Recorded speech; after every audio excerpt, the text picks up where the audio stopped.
굳게 서는 우리 상일의 모든 한 사람 한 사람이 될 수 있기를 주의 이름으로 축원합니다. 성경을 보면 수많은 인물들이 넘어지고 일어서고를 반복하면서 하나님이 원하시는 모습으로 빚어져 가는 것을 보게 됩니다. 야곱이 그러했고 모세가 그러했으며 다윗이 그러한 과정을 거쳤습니다. 신약에 와서는 베드로와 요한, 바울 이렇게 수많은 사람들이 실패와 성공을 반복하면서 하나님이 원하시는 일꾼이 되어가는 모습을 보게 되죠. 오늘 우리가 읽은 성경 마가복음을 쓴 마가도 이런 뼈아픈 실패를 경험하였던 사람 중에 한 사람이었습니다. 이 신약에서 마가 요한이라고 불렸던 이 마가라고 하는 인물은 사실은 이 믿음이 굉장히 좋은 부모 밑에서 자라난 사람이었습니다. 예수님이 부활 승천하신 후에 제자들이 모여서 기도하다가 오순절 성령의 강림을 체험했던 곳이 바로 마가의 다락방이었습니다. 그리고 사도행전 12장에서 베드로 사도가 옥에 갇히게 됐을 때 성도들이 베드로를 위해서 긴급히 기도회를 열었던 곳도 바로 마가 요한의 어머니의 집이었다라고 사도행전은 증언하고 있습니다. 그만큼 이 마가의 집안은 복음이 처음 시작할 때부터 예수님을 위해서 그리고 하나님의 교회를 위해서 귀하게 쓰임받은 가정이었다라는 것을 보게 됩니다. 이런 신실한 어머니의 영향을 받아서인지 마가 요한은 일찍부터 하나님의 나라의 일꾼으로 쓰임받을 아주 좋은 기회를 얻게 되었습니다. 사도 바울과 바나바가 안디옥 교회의 파송을 받아서 1차 전도 여행을 갈 때 이 마가 요한이 동행을 한 것입니다. 이 첫 이방인 선교의 관문을 여는 전도 여행의 일꾼으로 동행으로 쓰임 받았다라는 것, 얼마나 영광스러운 일일까요? 그런데 이 영광스럽고 귀한 선교의 여정에서 그만 마가 요한이 사고를 치게 됩니다. 지난번 선교 보고 예배 때도 함께 나누었지만은 이번 청년부에서 비전 트립을 하면서 가장 힘들었던 것 중에 하나가 바로 살인적인 더위였습니다. 여러분들이 기도를 너무 많이 해주신 덕분에 해가 너무 짱짱하게 나서 40도가 넘는 더위가 비전 트립 기간 내내 지속이 되었습니다. 그래서 저는 내심 속으로 걱정이 됐습니다. 이렇게 다니다가 우리 청년들 혹시 열사병 걸리면 어떡하나라는 걱정이 들 정도로 그렇게 더위가 지속이 되었는데요. 그나마 일본은 거리거리 동네마다 편의점이 잘 되어 있어서 물을 마신다든지 또 좀 영양 보충을 한다든지 그런데 문제가 없어서 그나마 다행이었습니다. 그리고 이제 사회 인프라라든지 교통수단이 잘 되어 있으니까 그나마 그 40도가 넘는 더위를 속에서도 다닐 수가 있었지, 만약에 우리가 간 이 곳이 인도네시아나 방글라데시, 무슨 캄보디아, 라오스 이런 곳에서 만일에 40도를 넘는 더위를 헤집고 밀림을 다녀야 했다. 그것도 선교를 처음 가보는 청년들이 그런 곳에 던져졌다라고 했다라면 어떻게 했을까라는 생각이 정말 들지 않을 수 없었습니다. 이렇게 선교라고 하는 거는 특별한 헌신과 대가 지불을 요구하는 사역입니다. 일반적인 우리 수련회나 교회학교 행사, 여름 수련회는 어떻습니까? 성경학교는 어떤가요? 주로 이제 교제 위주의 프로그램으로 이제 짜여져 있고 마지막 집회 때 은혜 받는 것이 가장 큰 핵심이죠. 포인트죠, 대부분. 그래서 신앙이 좋은 지체들이나 안 좋은 지체나 교회를 열심히 다닌 친구들이나 안 다니는 친구들이나 그날만큼은 올 수 있게 두루두루 많이 오게 하는 것이 핵심이지 않습니까? 그래서 되도록이면 많은 사람이 올 수 있게 하는데 초점이 맞추어져 있습니다. 그래서 너 혹시 늦더라도 마지막 집회라도 하라 이러지 않습니까, 우리들이? 그렇게 해서라도 어떻게 해서든지 많은 친구들을 데리고 오려면 어떻게 해야 되죠? 허들이 높아야 됩니까? 낮아야 됩니까? 허들이 낮아질 수밖에 없는 것이죠. 어쨌든 그렇게 해서라도 많은 친구들이 와야 되는 것이 우리 여름 수련회고 성경학교입니다. 그런데 선교는 그렇게 할 수가 없습니다. 선교는 그런 일반적인 수련회와는 성격이 전혀 다른 것입니다. 단기 선교도 여러 종류가 있는데요. 이번에 저희가 다녀온 선교는 선교 사역 중에서도 아주 초보적인 단계인 주로 선교지에 가서 유적들이나 어떤 선교 현황들을 보고 배우는 비전 트립의 형식으로 다녀왔습니다. 그러나 아무리 보고 배우는 비전 트립의 위주의 선교 여행이라고 해도 선교라고 하는 것, 게다가 다른 나라에 가서 다른 민족을 상대로 미션 아닙니까? 선교라는 것이. 미션을 가지고 나간다는 것은 남다른 각오와 준비를 하지 않으면 안 되는 것입니다. 예수님도 뭐라고 말씀하셨죠? 누가복음에 너희가 만일에 망대를 세우고자 한다면 그 망대를 세우기까지 필요한 자재와 들여야 되는 노력을 계산하고 세우지 않겠느냐라고 말씀하시죠.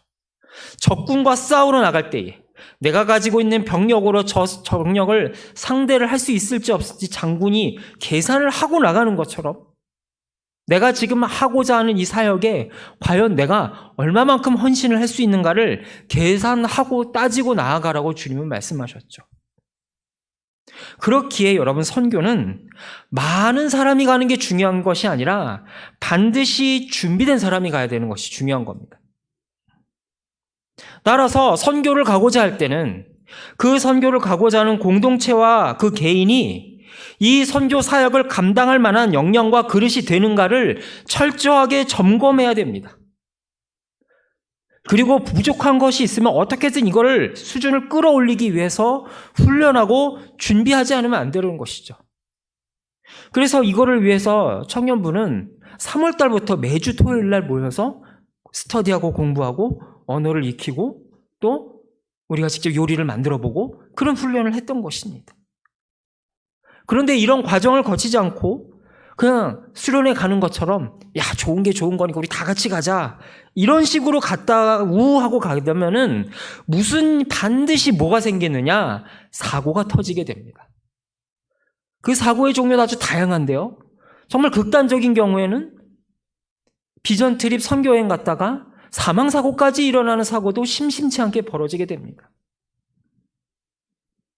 일반 행사나 수련회는 소수의 임원들이 전체 행사를 끌고 가는 형식으로 진행이 되지만 선교는 준비되지 않은 한두 사람으로 인해서 전체가 박살나는 피해를 입는 경우가 다반사하고 일어나게 된다는 것이죠.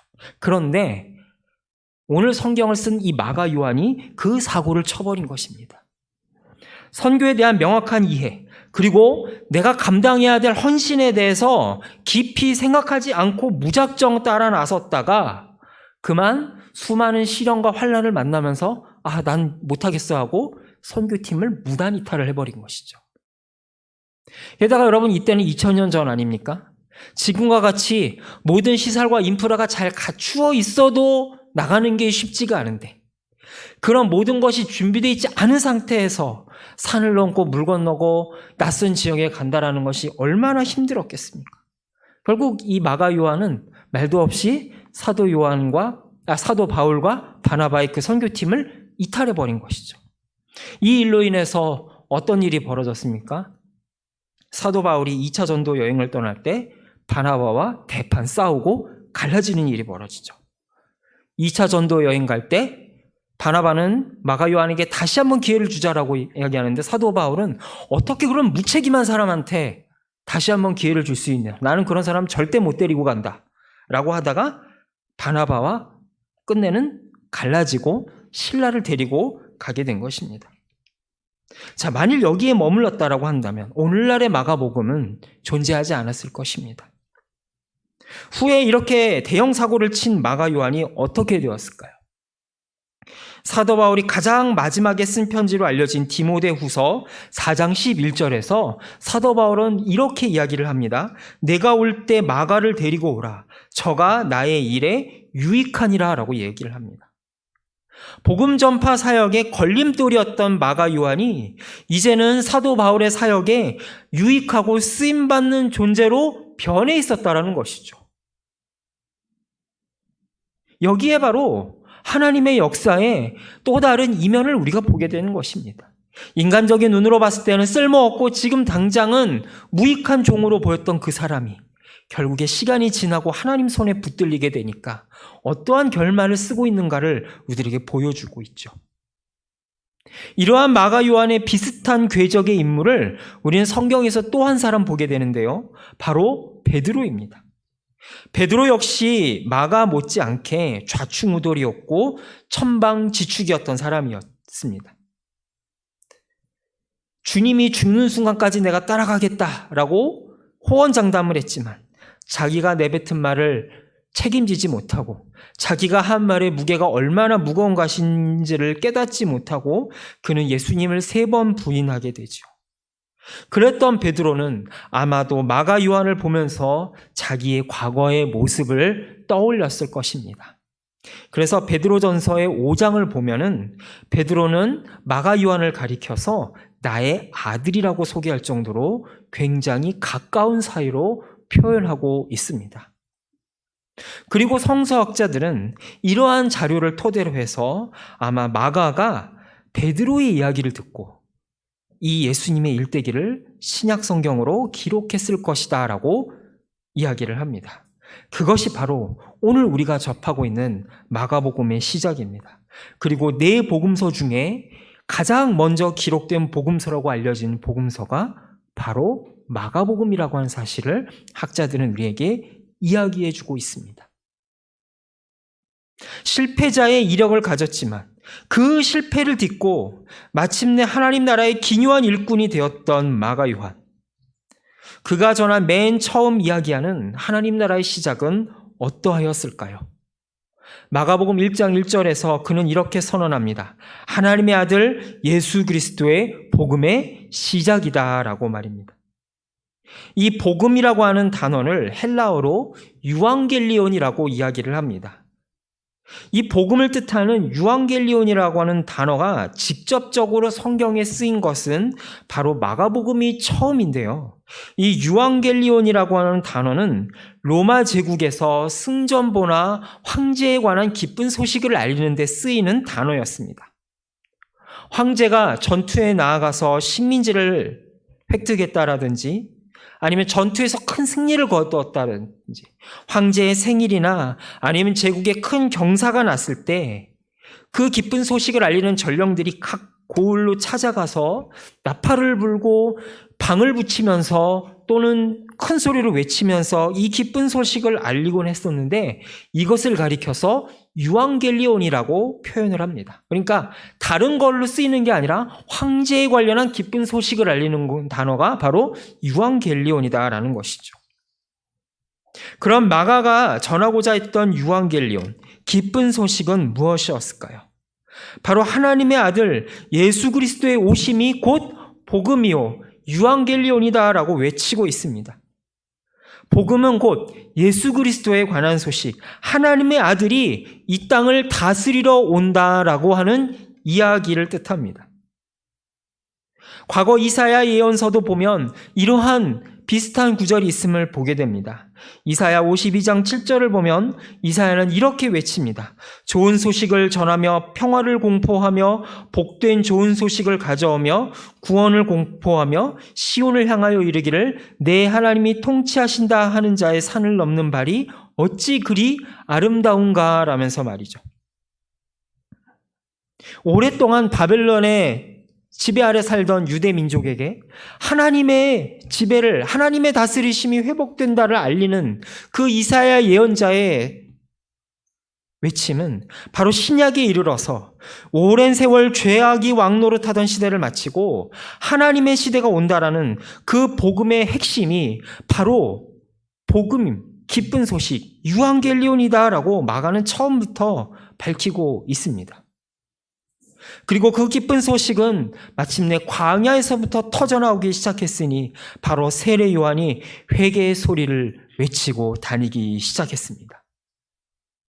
오늘 우리가 읽은 마가복음에는 이 세례 요한이 어떠한 소식을 전했는지는 전에 기록되어 있지 않지만 마태복음을 보면 세례 요한이 활동을 하면서 회개하라, 천국이 가까이 왔다라고 외치고 있었다라고 전하고 있습니다.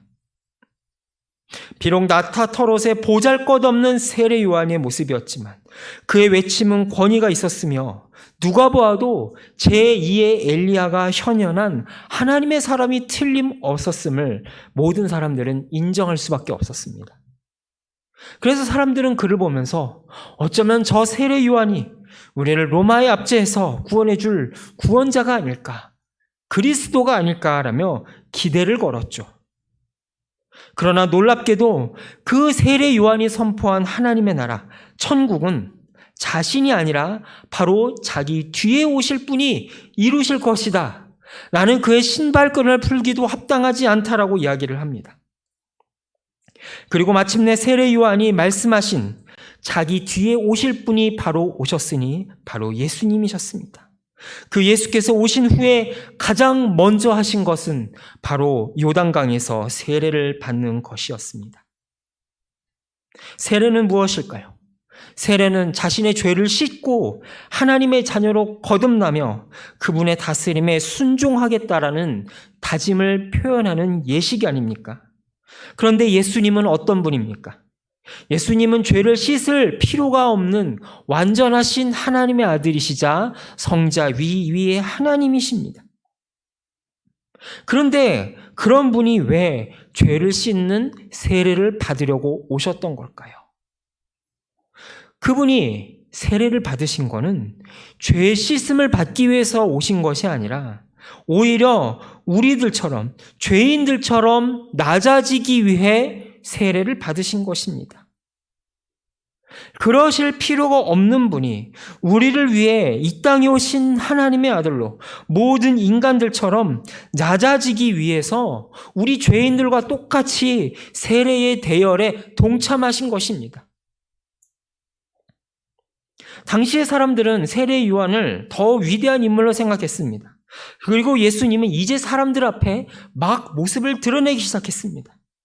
그런 시점에서 예수님이 메시아로서, 구원자로서 어떤 자신의 정체성을 보여주고 능력을 보여주려면은 뭐부터 해야 했을까요? 예수님이 등장하자마자 오병이어의 기적을 펼쳐주고 안수하자마자 사람들을 낫게 해주고 병든 사람들을 일으켜주고 굶주린 사람들을 먹여주는 그런 기적부터 베풀어야 되지 않을까요? 그래야 사람들이 저분이야말로 우리를 구원하러 오신 메시아구나 라는 거를 알지 않겠습니까? 그래서 실제로 예수님이 사역을 시작하니까 세례 요한 밑에 있던 제자들 중에 상당수가 예수님에게 갔다라고 성경은 기록하고 있죠. 그런데 예수님이 공생애를 시작하면서 가장 먼저 하신 것은 바로 다른 것이 아니라 죄인들처럼 세례를 받으신 것이었습니다. 그것은 결코 예수님이 무능해서도 아니었고 우리를 구원하시기 전에 무엇인가가 준비되거나 부족한 면이 있어서가 아니었습니다. 그것은 바로 우리를 사랑하셔서 우리의 자리까지 낮아지기 위한 성부 하나님의 뜻에 순종하기 위함이었습니다. 세상의 권력자들은 사람들로부터 인기와 권세를 얻기 위해서 할 수 있는 모든 것을 동원합니다. 특별히 당시의 로마 황제들은 사람들의 환심을 얻기 위해서 온갖 수단을 동원하였습니다. 빵과 먹을 것을 나누어 주고요. 콜로세움과 같은 극장을 지어서 그 극장 안에다 맹수들을 풀어다 놓고 온갖 잔인한 쇼를 펼쳐주면서 사람들의 말초신경을 자극시키고 흥분시켰습니다. 그럼으로써 사람들의 인기와 이목을 집중시키고 그렇게 자신의 권력을 다져나갔던 것입니다. 그러나 예수님이 하나님의 나라를 시작하신 그 시작은 매우 초라하였습니다. 오히려 주님은 사람들의 이목을 집중시키기보다는 모든 죄인들과 똑같이 자기를 낮추시고 세례를 받음으로 자신을 낮추셨습니다. 그러자 어떤 일이 벌어졌을까요? 오늘 본문 10절과 11절에서 성경은 이렇게 기록합니다.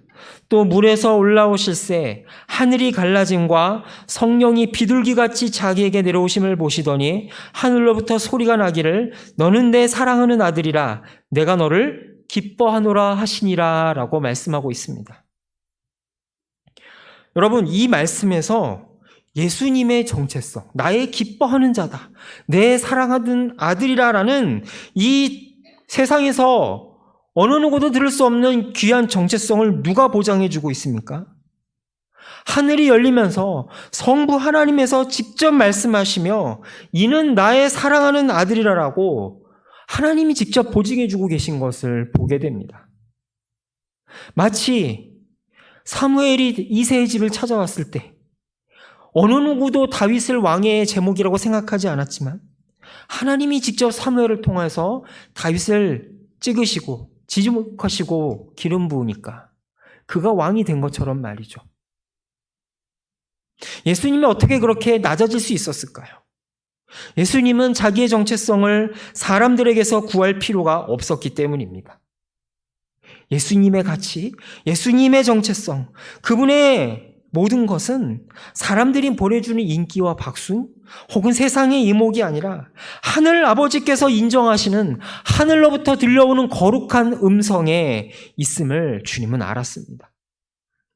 그랬기에 그분은 세상의 인기가 아닌 하늘 아버지의 뜻에 순종함으로 세례를 받고 죄인의 자리까지 자신을 낮출 수 있었던 것입니다. 세상의 권력자들은 어떻습니까? 사람들의 인기와 민심에 기대어 자기의 정체성을 결정하곤 합니다. 그렇기에 그런 사람들은 두 가지 반응이 나오게 되죠. 하나는 뭡니까? 사람들의 눈치를 살피거나 또 다른 하나는 자기가 가진 힘으로 찍어 누르는 것이죠.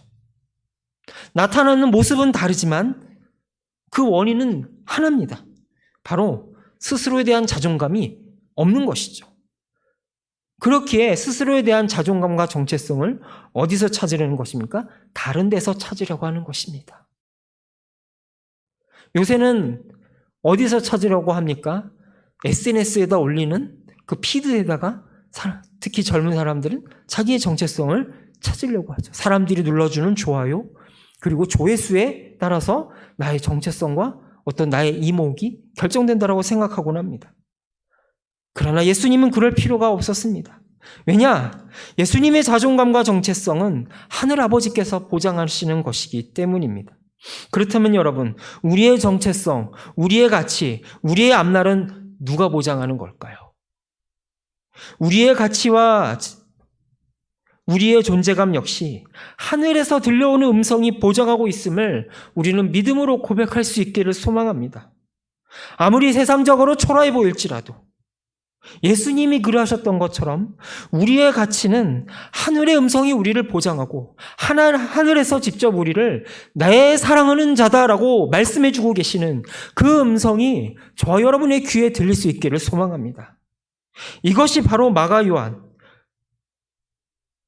베드로의 제자, 나중에 바울로부터 인정받은 그 마가 요한이 외치고 싶었던 하나님 나라의 시작이었습니다. 우리의 인생의 첫 단추는 어디에서 꿰어지고 어디에서 마감되느냐? 바로 하늘의 음성을 듣는 데서 첫 단추가 시작이 되며 하늘의 음성을 듣고 마감한다라는 사실입니다. 그렇다면 이렇게 하나님으로부터 인정을 받은 예수님이 보여주신 그 다음 행보는 무엇일까요? 세례를 받고 죄인들과 똑같은 반열에 서는 것도 모자라서 예수님은 광야로 나아가십니다. 마가복음은 이 광야의 시험을 자세히 기록하고 있지는 않지만 다른 복음서를 보면 그곳에서 마귀로부터 온갖 시험을 받은 것을 우리는 보게 되죠. 인간이 겪을 수 있는 모든 종류의 시험을 겪습니다. 돌을 변하여 떡이 되게 하고 성전에서 뛰어내려 자신의 능력을 보이라고 유혹합니다. 그리고 마침내 사탄아 마귀 앞에 절하면 내가 모든 권세를 너희에게 주겠다라는 유혹까지도 받습니다. 그런데 여러분, 놀라운 것은 뭐냐? 오늘 말씀 12절을 보면 예수님을 사탄 마귀 앞에 세우신 분이 누구냐? 바로 성령님이었다라고 말씀하고 있습니다. 이 모든 것을 주도하신 분이 누구냐? 성령님이에요. 성령님이 예수님을 광야로 몰아내셨다라고 기록하는데요.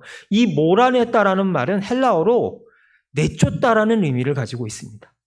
여러분 어떻습니까? 우리가 흔히 생각하기로 예수님이 하늘의 영광까지 받았어요. 인정까지 받았으면 이제는 뭔가를 보여줄 때가 됐다라고 생각할 수도 있는데 예수님이 사역을 시작하기에 앞서서 가장 먼저 찾아가신 곳은 바로 광야였다라는 것이에요.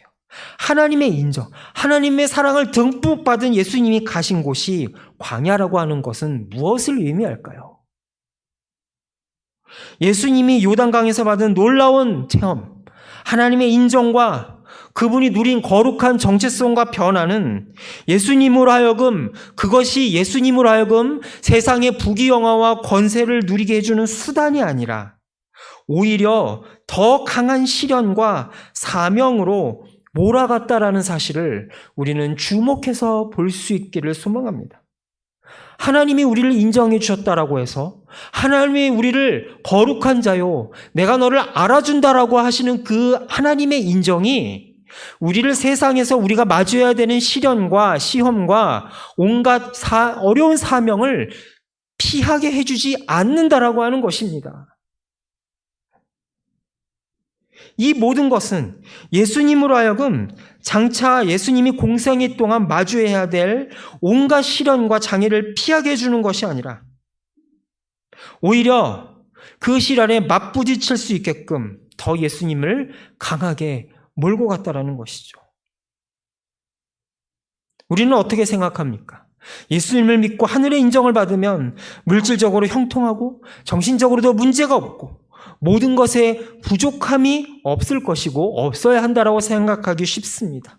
물론 주님이 우리가 하나님 앞에 나올 때 하나님은 그 모든 것들을 우리에게 선물로 주십니다. 그러나 예수님을 보십시오. 이 세상 그 어떤 분보다도 어떤 이보다도 귀한 하나님의 독생자이고 완벽하게 성령으로 충만하신 분이 그 성령의 충만함을 가지고 곤고한 광야 속으로 들어가셨습니다.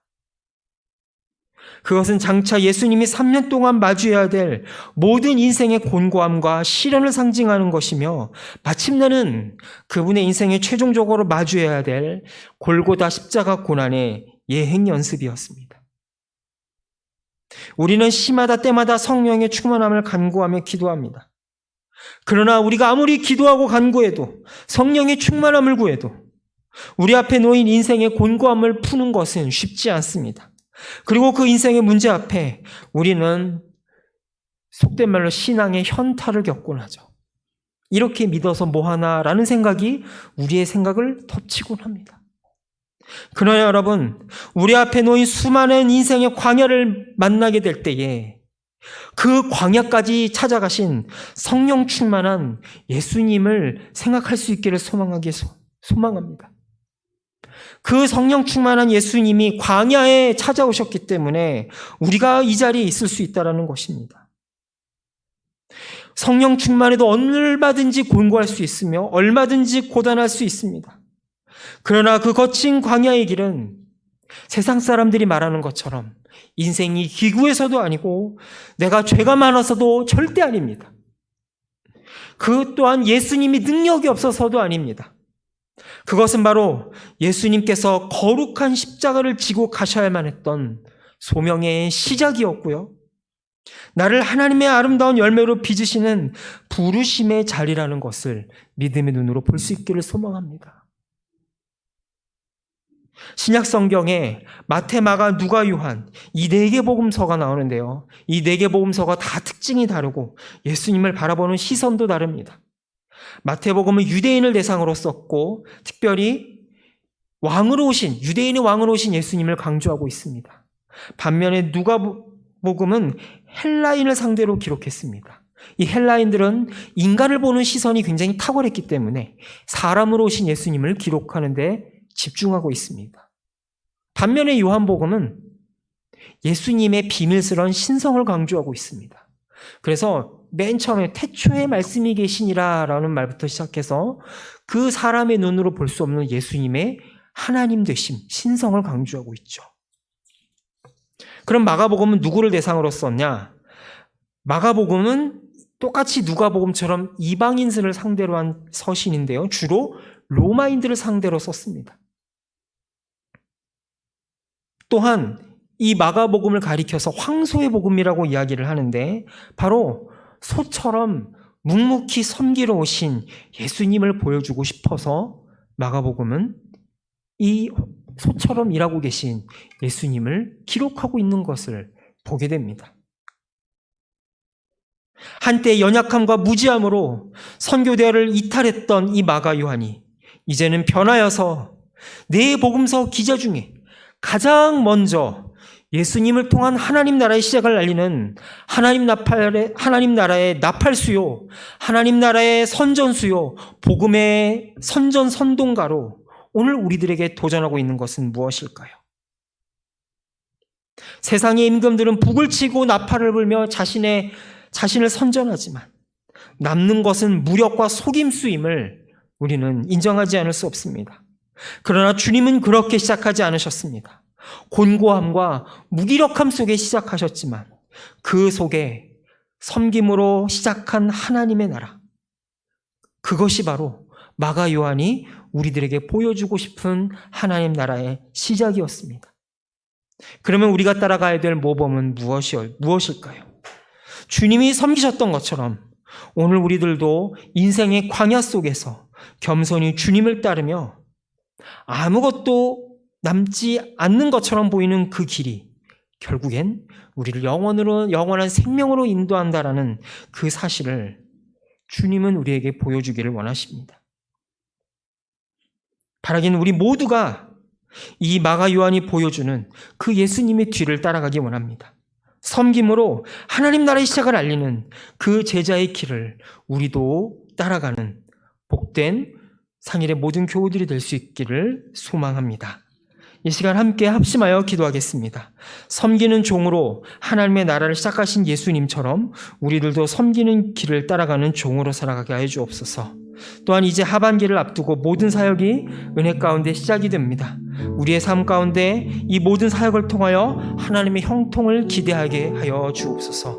또한 성지순례 팀을 위해서 기도해 주시기 바랍니다. 담임 목사님과 함께하는 모든 팀원의 안전을 지켜주시고 보고 배우는 모든 시간마다 하나님의 은혜가 넘치게 하여 주옵소서. 이 시간 합심하여 기도하겠습니다. 살아계신 아버지 하나님, 이 시간 주님께서 우리에게 보여주신 모범의 길을 따라갈 수 있기를 소망하며 기도합니다. 아버지 하나님, 그 시작은 참으로 미약하고 보잘것없어 보였지만 그러나 묵묵히 인생의 광야 속에서 하나님의 오심을 준비하며 선포하셨던 그 예수님, 그 주님의 뒤를 따라가는 우리 모두가 될 수 있도록 주님이 인도하여 주시옵소서. 하나님 아버지, 이 시간 함께해 주시옵기를 간절히 소망하며 기도하오니 아버지 하나님, 아버지 우리의 모든 사역 가운데 그 예수의 뒤를 따라가는 섬김의 길을 우리에게 허락하여 주시고 아버지 하나님, 그 길을 묵묵히 따라가는 한 사람 한 사람이 될 수 있도록 주님이 인도하여 주시옵소서. 주님, 이 시간 성지순례팀과 함께 하사 아버지의 안전을 지켜주시고 아버지 그 모두 보고 배우는 초대교회 흔적을 통하여 하나님의 역사하심이 아버지 과거와 함께 지금도 함께 하심을 보고 배우며 느끼며 나아갈 수 있도록 인도하여 주시옵소서.